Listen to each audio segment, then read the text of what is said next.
क्रोध विजयी चुल्लबोधि। एक बार चुल्लबोधि नामक एक शिक्षित व कुलीन व्यक्ति ने सांसारिकता का त्याग कर संन्यास मार्ग का वरण किया। उसकी पत्नी भी उसके साथ संन्यासिनी बन उसकी अनुगामिनी बनी रही। दोनों ही एकांत प्रदेश में प्रसन्नता पूर्वक संन्यास साधना में लीन रहते।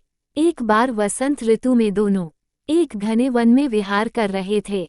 चुल्लबोधि अपने फटे कपड़ों को सिल रहा था। उसकी पत्नी वहीं एक वृक्ष के नीचे ध्यानस्थ थी।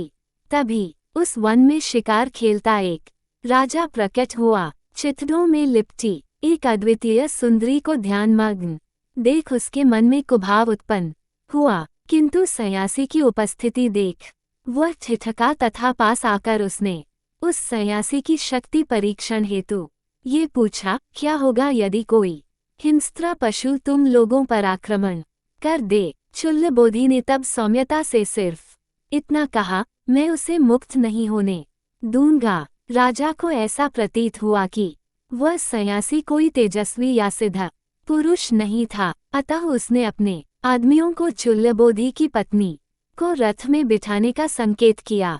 राजा के आदमियों ने तत्काल राजा की आज्ञा का पालन किया।